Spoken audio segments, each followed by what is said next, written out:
এলাকার নিরাপত্তা নিশ্চিত করতে দেশ ও প্রবাসীদের অর্থায়নে বিয়ানীবাজার উপজেলার বৃহত্তর জলচুপ এলাকায় স্থাপন করা হয়েছে ৩৯টি সিসিটিভি ক্যামেরা। বিয়ানীবাজার বড়লেখা আঞ্চলিক মহাসড়কের প্রায় ৪ কিলোমিটার এলাকায় থাকছে সিসিটিভি ক্যামেরার আওতায়। এর ফলে মহাসড়ক সহ বৃহত্তর জলচুপ এলাকার নিরাপত্তা নিশ্চিত হয়েছে। হেফাজতে ইসলাম বিয়ানীবাজার উপজেলা পৌর ও ইউপি শাখা সংগঠন উপলক্ষে এক সভা ৮ ডিসেম্বর শায়েখ মুফতি আব্দুল কারিম হাক্কানীর সভাপতিত্বে অনুষ্ঠিত হয়।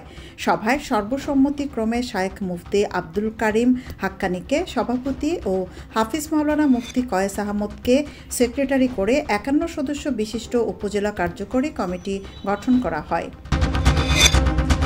বৈষম্য বিরোধী আন্দোলনে হামলার অভিযোগে দায়েরকৃত মামলায় সিলেটের জকিগঞ্জের বারঠাকুরি ইউনিয়ন পরিষদের চেয়ারম্যান মহসিন মুর্তজা চৌধুরী টিপুকে গ্রেফতার করেছে র্যাব।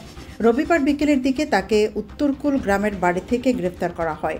জকিগঞ্জ থানার ভারপ্রাপ্ত কর্মকর্তা ওসি জহিরুল ইসলাম মুন্না বিষয়টি নিশ্চিত করেন। সিলেট ব্যাটালিয়ন ৪৮ বিজিবির অভিযানে ১.৫ কোটি টাকার চোরাই মালামাল জব্দ করা হয়েছে। সোমবার ৯ ডিসেম্বর গোপন সংবাদের ভিত্তিতে সিলেট এবং সুনামগঞ্জ জেলার সীমান্তবর্তী এলাকায় অভিযান চালিয়ে এসব মালামাল জব্দ করে ৪৮ বিজিবি। সোমবার গণমাধ্যমে পাঠানো এক প্রেস বিজ্ঞপ্তিতে এ তথ্য নিশ্চিত করেছেন সিলেট ব্যাটালিয়ন ৪৮ বিজিবি এর অধিনায়ক lieutenant colonel Mohammad Hafizur Rahman PSC.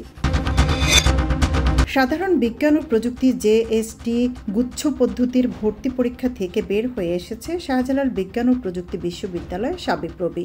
বিষয়টি নিশ্চিত করেন শাবিপ্রবির উপাচার্য অধ্যাপক doctor A M Sarwar Uddin Chowdhury.